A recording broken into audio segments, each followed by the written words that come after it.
And ध्यान में रखना ऑर्डर चाहिए। खराब होगा और सबसे अहम बात, तो बच्चा महाराष्ट्र जो है, की इमेज बच्चा पर जो उसका है वो असर पड़ेगा। मातृभाषा कुल जो मिलाकर है वो सवाल सीखता यहां है। पर आकर खड़ा होता है कि क्या हिंदी विरोध के नाम पर हिंसा से मराठी संस्कृति को फायदा होगा? क्या फायदा होगा? देखिए साहिल जी, कोई ये जो कुछ भी प्रकरण हुए हैं, मीरा रोड की घटना हो या ठाणे की घटना हो, ये अपवादात्मक घटनाएं हैं। इन घटनाओं का जो आंदोलन है उससे सीधा संबंध नहीं है। हमारी पार्टी का जो विरोध था, हिंदी को पहली से पांचवी तक अनिवार्य करने का विरोध था और उसे सरकार ने वापस लिया। उसके लिए हमने सरकार का धन्यवाद किया। और चूंकि हमारे उठाए हुए मुद्दे को विजय मिली है, इसलिए 5 तारीख का रैली का आयोजन किया गया है। और इसके राजनीतिक अर्थ साहिल ना निकाले जाएं तो ज़्यादा बेहतर होगा, क्योंकि इसमें ना कोई पार्टी है और इसका एजेंडा सिर्फ मराठी है। कोई लंबी राजनीतिक असर इसके होंगे, इसका मुझे तो कहीं दिखाई नहीं देता है। हाँ, मराठी के मुद्दे पर, मातृभाषा के मुद्दे पर, सवाल यही मराठी है, संस्कृति के मुद्दे पर विभिन्न दलों के लोग मैं आए हैं। मातृभाषा के मुद्दे पर आता हूं, क्योंकि महाराष्ट्र में मातृभाषा के मुद्दे पर सभी लोग यही बात करते हैं कि मराठी का मान रखना चाहिए। लेकिन उसके साथ सवाल, जो तस्वीरें यहां पर चल रही है, कोई अगर आकर यह कहना शुरू कर दे कि महाराष्ट्र में तो सभी भाषाएं बोली जाती है, और खास करके मुंबई जैसे शहर में अगर हम देखें तो 42% लोग मराठी में बात करते हैं, 30% के करीब अगर हम देखें तो इसमें जो बातचीत है वो हिंदी में होती है, और उसके साथ साथ इंग्लिश में बात करने वालों की संख्या भी काफी संख्या में। तो ऐसे में कॉस्मोपॉलिटन शहर में इस तरीके से मारपीट क्या नाम खराब नहीं करता? सवाल यहां पर आकर रुक जाता है। क्या इसी से मराठी संस्कृति बढ़ सकती है? साहिल जी, मैं एकदम आपके साथ में हूं। मारपीट के पक्ष में कोई नहीं हो सकता है। स्वयं राज ठाकरे जी ने कहा है कि हमें मारपीट नहीं करना है। अगर कोई मराठी नहीं बोल रहा है तो उसे बताना है कि आप मराठी बोलें, उसको हमें आग्रहपूर्वक समझाना है।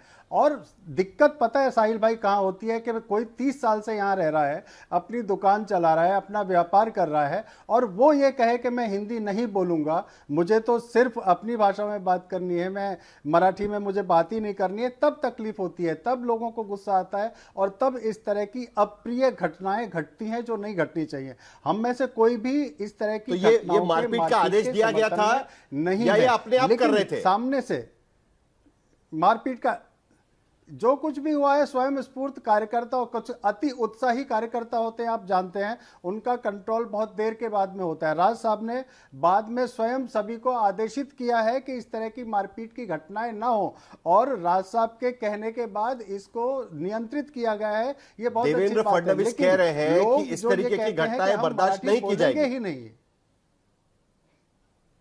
नहीं, अगर कोई कहता है, जैसे वो वही सवाल तो यही उठता है ना, कानून व्यवस्था को रखना। छोटे छोटे लोगों को मारा जाता है, जो सड़क पर बैठे हुए छोटे छोटे लोग हैं, छोटे व्यापारी हैं, उनको तो पीट देंगे, लेकिन जो बड़े लोग हैं जो हिंदी में बात करते हैं, मराठी में बात नहीं करते, उनको तो कोई हाथ नहीं लगाता है। सवाल तो यहां कर पूछना शुरू हो जाता है ना। वो केडिया बोल रहे हैं कि मैं तो 30 साल से यहां रह रहा हूं, मैं तो बात ही नहीं करूंगा मराठी में। कोई बिजनेसमैन है, नहीं, बहुत ये अगर ये कोई कहता है कि वो मराठी में बात नहीं करेगा तो ये बहुत गलत है। देखिए, अगर आपको याद हो तो अमिताभ बच्चन की धर्मपत्नी जया बच्चन ने कहा था कि हम तो हिंदी वाले हैं, मराठी में नहीं बोलेंगे। हमने उनके खिलाफ भी आंदोलन किया था, अगर आपको याद होगा। तो हमारे लिए कोई छोटा बड़ा नहीं है, हमारे लिए मराठी भाषा है, हमारे लिए मराठी संस्कृति है, हमारे लिए महाराष्ट्र को और मराठी को बचाना है। मराठी बचेगी तो महाराष्ट्र बचेगा, क्योंकि महाराष्ट्र का निर्माण मराठी भाषा के आधार पर हुआ है। साहिल भाई, आशुतोष वर्मा, एक वक्त था जब शिवसेना की शुरुआत हुई, तब दक्षिण भारतीयों के खिलाफ आंदोलन था। वहां से शुरुआत हुई कि महाराष्ट्र में मराठी लोगों को नौकरियां मिलनी चाहिए। 2008-2009 में उत्तर भारतीय निशाने पर थे, और आज की स्थिति में हम देख रहे हैं मारवाड़ी और गुजराती, उनके खिलाफ सवाल उठाए जा रहे हैं। यह राजनीति कहां की राजनीति है? ये 3 भाषा सूत्र को लेकर खास करके हम देख रहे हैं कि उत्तर भारत छोड़ दिया जाए तो बाकी देश में इसका विरोध किया जा रहा है, और उसको लेकर एक राजनीति, नई सियासत तैयार हो रही है। आशुतोष वर्मा। धन्यवाद साहिल जी। देखिए, क्षेत्रीय भाषाओं का मान होना चाहिए, उसका सम्मान होना चाहिए, उसको बढ़ावा देना चाहिए। हमारे यहाँ अवधी बोली जाती है, बिहार में भोजपुरी बोली जाती है, हिंदी बोली जाती, मराठी बोली जाती, उसका सम्मान होना चाहिए, मुझे बिल्कुल इस पे कोई गुरेज नहीं है। लेकिन भारत के संविधान को भी मापना चाहिए। भारतीय संविधान अनुच्छेद 19(1) में साफ साफ लिखा है कि इस देश में रहने वाले 140 करोड़ लोगों को अपनी अपनी भाषा को बोलने का अधिकार है, और उसके खिलाफ हिंसात्मक कार्रवाई करने के लिए नए भारतीय न्याय संहिता में 115(2) और 351 में कई धाराएं अर्जित हैं। महाराष्ट्र में 1.5 करोड़ से 2 करोड़ के बीच उत्तर प्रदेश और बिहार के लोग रहते हैं जो मूलतः हिंदी भाषी हैं। लेकिन अगर आप उनको डरा के, धमका के, मारपीट करके आप वहां का वोट पाना चाहते हैं, मुझे लगता है कि इससे गिरी हुई चीज और कोई नहीं हो सकती। और एमएनएस के पास तो ये हथियार पहले भी रहे थे। मुझे बड़ा दुख लगता है कि 2009, 2014, 2019, 2024 एमएनएस यही करती चली आ रही है और अपना पॉलिटिकल हिसाब नहीं देख पा रही है। 4%, 3%, 2%, 1.5%, 13 सीट से लेके 0 सीट तक आ गए हैं, अभी भी जन भावनाओं को समझ नहीं पा रहे हैं। आप चुनाव जीतना चाहते हैं, आप लोगों की जो परेशानी है उसको लेके आइए। बीएमसी की हालत क्या होती है हर बरसात में, किसी से छुपी नहीं है। आज भी वहां पे रजिस्ट्रेशन, आधार, कितने चीजों के लिए परेशानी, उनके लिए लड़ाई लड़िए ना। इतने मुद्दे हैं लड़ने के लिए, आप हिंदुस्तानियों को आपस में लड़ाई दे रहे हैं, और क्या मिल रहा है आपको इसमें? सबसे बड़ी बात यह है कि राज ठाकरे जी जो कुछ करते हैं उसके पीछे राजनीतिक फायदा उठाने की मंशा नहीं होती है, चुनावी फायदा उठाने की मंशा नहीं होती है। अगर चुनावी फायदा उठाने की मंशा होती तो ये आंदोलन भी मनसे के झंडे और बैनर के साथ होता। बिना झंडे, बिना बैनर के सिर्फ मराठी जन का आंदोलन खड़ा करना राज ठाकरे जी का जो कार्य है वो ये साबित करता है कि उन्हें राजनीति में वोट पाने की इच्छा कोई बहुत ज्यादा नहीं है। अगर मिलेंगे तो बहुत अच्छी बात है, लेकिन महाराष्ट्र और मराठी सुरक्षित रहना चाहिए। उसके लिए अगर किसी भी प्रकार की हमारी बलि अगर जाती है तो वो भले ही चली जाए, हमें अगर एक भी सीट ना मिले तो हमें कोई अफसोस नहीं होगा। लेकिन हमारे आशुतोष वर्मा, पराजय की शर्त पर अगर मराठी जिंदा रहती है तो मराठी जिंदा रहे। तो वागीश भाई क्या अगर नहीं, ये मैंने पहले अपने स्टेटमेंट में कहा, आप क्षेत्रीय भाषा है और उसको सम्मान होना चाहिए। हम अपनी अवधी भाषा पे गर्व करते हैं, लेकिन उत्तर प्रदेश में रहने वालों को हम जबरदस्ती नहीं डंडा लेके चलते हैं। आज क्या 1.5 करोड़ 2 करोड़ लोग जो आपके वहां हैं, जो महाराष्ट्र के लिए भी आय अर्जित कर रहे हैं, अपने परिवार की आयोजित कर रहे हैं, आप उनको सरेआम झापड़ मारेंगे? आप सरेआम झापड़ मारेंगे? मुझे लगता है एएमएस के नेता और राज ठाकरे साहब को खुल के आना चाहिए और अपने ऐसे कार्यकर्ताओं के खिलाफ लगातार कार्रवाई करनी चाहिए, पार्टी से बाहर निकालना चाहिए। किसी भी दल ने, किसी भी व्यक्ति ने समर्थन नहीं किया है, कोई समर्थन कर नहीं सकता है, क्योंकि वो कानून व्यवस्था का मुद्दा है। पार्टी से बाहर निकालिए। हिंदी भाषा से द्वेष नहीं करते हैं, हम हिंदी भाषा से, हिंदी भाषा का अपमान नहीं करना चाहते हैं। राज ठाकरे बहुत उत्तम हिंदी बोलते हैं, बिल्कुल। मैं देखिए, अगर हम आपका समर्थन करते हैं, पहली कक्षा से हिंदी को अनिवार्य करने की आवश्यकता की थी। देखिए, एक बात मेरी बात बिल्कुल आपकी बात है, मेरी बात पूरी आ जाएगी। हिंदी और मराठी दोनों देवनागरी में पढ़ी जाती हैं। हिंदी और मराठी दोनों देवनागरी में पढ़ी जाती हैं। एक शब्द होता है बाल, हिंदी में अगर कहेंगे तो बाल, वही मराठी में बोलेंगे बाढ़। अगर दोनों भाषाओं को पहली कक्षा का बच्चा एक साथ पढ़ेगा तो देवनागरी पढ़ते हुए वो बाल और बाढ़ का अंतर नहीं कर पाएगा। इस तरह की आवश्यकता नहीं थी। और ये जो है ना भाषा, लेकिन इसके बावजूद शिक्षा नीति में 3 विषय हैं। जैसे गुजरात में गणित एक विषय रखा है, वैसे महाराष्ट्र में रखते। जरा एक मिनट, साहिल भाई एक सवाल और पूछ ले, अमिताभ बच्चन से और मुकेश अंबानी, जल्दी से आपकी बात खत्म करिए। नहीं, मैं कह रहा हूं एमएनएस के कार्यकर्ताओं से कहिए कि मुकेश अंबानी को आपने इसके पहले मराठी में बात करते हुए कब देखा था? गौतम अडानी को कब देखा था? अमिताभ बच्चन को कब देखा था? निकाल भागे बाहर कर दीजिए मुंबई से। ये जो छोटे लोगों पे आप अपना इनसे आप जवाब देना चाहिए कि एमएनएस जवाब देंगे? इस तरीके के काम करने से आप किसी के लिए एग्जाम्पल नहीं सकते। एक बात कह रहा हूं, मुकेश अंबानी ने या गौतम अडानी ने गौतम अडानी या मुकेश अंबानी ने कभी ये नहीं कहा है कि आप कुछ भी कर लीजिए, हम मराठी नहीं बोलेंगे। अगर वो ऐसा करते हैं तो उनके खिलाफ भी वैसी ही कार्रवाई की जाएगी जैसी हम दूसरे लोगों के साथ करते आ रहे हैं। हमारे लिए मुकेश अंबानी लेकिन जरा हम राजनीति भी दिखा देते हैं, जरा सियासत समझ लेते हैं। आशुतोष वर्मा देखिए आंकड़े कई चीजें कहती है, आंकड़े ऐसी चीज है और राजनीति ऐसी चीज है कि वो बुआ भतीजा को भी यूपी में साथ में लेके आ सकती है, तो दो भाइयों को महाराष्ट्र में क्यों नहीं साथ में लेके आ सकती? आप आंकड़े अच्छी तरीके से समझते हैं, ठीक है? तो जरा आंकड़े भी एक बार देख लेते हैं। हमने देखा कि मुंबई महानगर पालिका के जो चुनाव हुए थे 2017 की, एक नया गणित बिठाने की कोशिश चल रही है। 2017 के चुनाव में भारतीय जनता पार्टी को 82 सीटें मिली थी, शिवसेना को 84 सीटें मिली थी और एमएनएस को 7 सीटें मिली थी। उनका वोट परसेंटेज एक बार देख लीजिएगा, 27% वोट करीब करीब बीजेपी को, शिवसेना को पड़े थे 1% ज्यादा 28.3%, एमएनएस को पड़े थे 7.7% वोट पड़े थे और 7 सीटें जीती थी। इमेजिन करिए कि अगर शिवसेना और एमएनएस साथ में आते हैं मुंबई महानगर पालिका के लिए। अब तो शिवसेना अलग अलग हो गई है, एक चाइना एनसी की शिवसेना, एक सुषमा अंधारे की शिवसेना है, लेकिन उसके बावजूद अगर साथ में लड़ते तो शिवसेना और एमएनएस मिलकर 118 सीटें मुंबई महानगर पालिका में जीत सकते थे, 118 से 125 सीटें, जबकि बीजेपी जो 82 सीटें जीत चुकी थी वो 64 सीटों पर आकर सिमट जाती। कांग्रेस की सीटें भी इसमें कम हो सकती थी।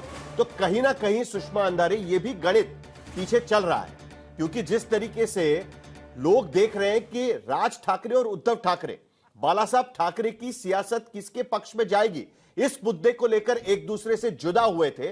वो मराठी के मुद्दे पर जब एक साथ दिखना शुरू हो जाता है तो उसके पीछे यह भी गणित होता है। सुषमा अंधारे, सही है कि नहीं है? नहीं, साहिल जी, मैं फिर एक बार दोहराना चाहूंगी कि कल का जो हमारा पूरा कार्यक्रम है, उस कार्यक्रम में किसी भी पार्टी का कोई भी झंडा नहीं है।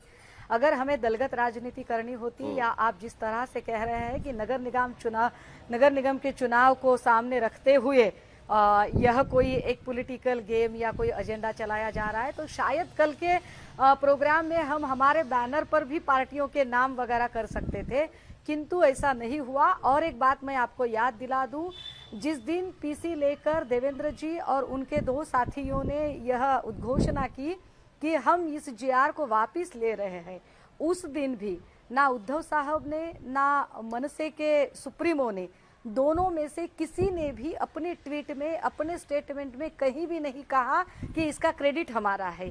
दोनों ने भी कहा कि यह सारा जो क्रेडिट है यहाँ के मराठी मानुस का है। यानी कि यहाँ जब जैसे आपने कहा कि देखा है कि लाड़की बहन पर एक तरफ देवेंद्र जी के अलग बैनर लगते हैं, दूसरी तरफ एकनाथ जी के अलग बैनर लगते हैं, दोनों ही श्रेयवाद की राजनीति में बस ऐसे गुम हो जाते हैं। किंतु मराठी के मुद्दे को लेकर कहीं भी राज ठाकरे, उद्धव ठाकरे, इन्होंने कहीं भी किसी भी तरह के क्रेडिट की बात नहीं की। उन्होंने कहा यह सिर्फ और सिर्फ मराठी मानुष का मुद्दा है। और हम फिर बार बार यह कहना चाहेंगे कि कल का प्रोग्राम हम आज भी दलगत राजनीति से ऊपर उठकर का 3 पॉइंट संक्षेप में। पहले तो आपका नहीं बोलूंगी, आप कितना भी मेरे बीच में बोल लीजिए। साहिल जी, पहले तो आपका गणित बिल्कुल गलत है। जी का जवाब सुन लीजिए। सेना का मतलब है शिंदे सेना, तो जब आपने कहा कि शिवसेना और मनसे साथ में आए तो ये संभव ही नहीं है, क्योंकि शिंदे सेना यानी कि एकनाथ जी शिंदे के नेतृत्व में ही हम आए हैं और हम उसी नेतृत्व में लड़ेंगे। दूसरा, इन लोग सिर्फ मराठी का इस्तेमाल कर रहे हैं। जो सच्चाई से उनको लोगों को प्रेरित करना था, तो मनसे के जो प्रवक्ता यहाँ बैठे हैं वो लोगों को आकर्षित करते हैं मराठी के प्रति। ये जो एक तर्ज से वो हाथापाई करने जाते हैं वो सिलेक्टिव ही है। और मैं रिपीट करूंगी, ये कहीं कहीं हिंदू पॉकेट्स में वो जाके सिलेक्टिव नॉर्थ इंडियंस के साथ ही करते हैं। अपने वोट बैंक जो कांग्रेस और शिवसेना अभी अपने अस्तित्व को भूल के सिर्फ वो राजनीति भूल रही है। रहते हैं। AR अंतुले महाराष्ट्र के मुख्यमंत्री रह चुके हैं जो मुस्लिम समुदाय से आते थे। पवाई में देखिए, डोंबिवली में देखिए, मैं आपको याद दिलाना चाहता हूँ, सभी केसेस आप एनालाइज कीजिए।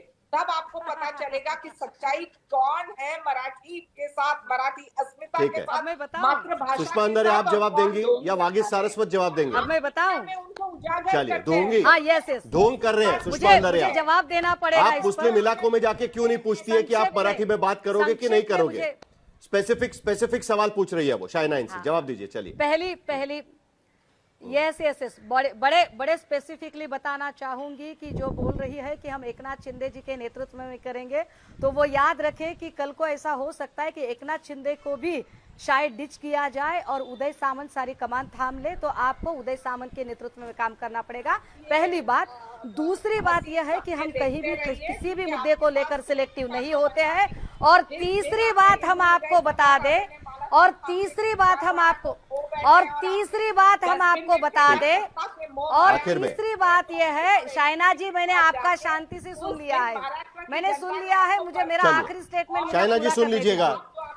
चलिए, आप आखिरी जरा 30 यह सेकंड जान मेरे पास लीजिए है। कि आज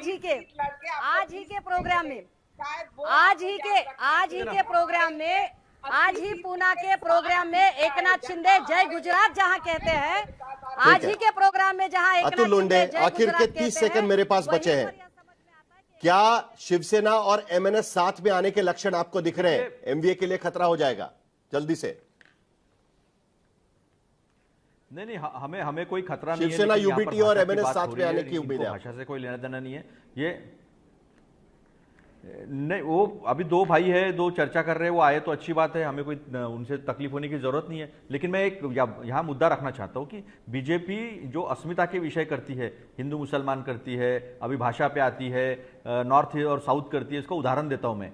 अभिजात भाषा का दर्जा का प्रपोजल जो है वो महाराष्ट्र ने 2013 में पास कर केंद्र में, दिल्ली में भेज दिया था। 14 में इनकी सरकार आई। ठीक है। 14 से लेकर 2024 तक इन्होंने उसको हाथ भी नहीं लगाया।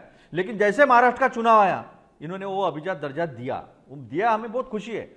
सवाल अभी भाषा 3 का है। अक्टूबर को और इन्होंने महाराष्ट्र में अभिजात भाषा दिन मनाया जाएगा। अभिजात मराठी भाषा का दिन मनाया जाएगा। यह आज ही घोषणा महाराष्ट्र सरकार की तरफ से की गई है। लेकिन आखिर में अगर 3 भाषा का सूत्र अगर किसी राज्य में लागू किया गया है तो वो गुजरात में लागू किया गया है। 97.6% स्कूल्स में गुजरात में 3 भाषाएं सिखाई जाती है और दूसरे नंबर पर पंजाब, तीसरे नंबर पर उत्तर प्रदेश आज की स्थिति में है, जबकि महाराष्ट्र और दक्षिणी राज्यों में इसका विरोध साफ शब्दों में दिखाई दे रहा है।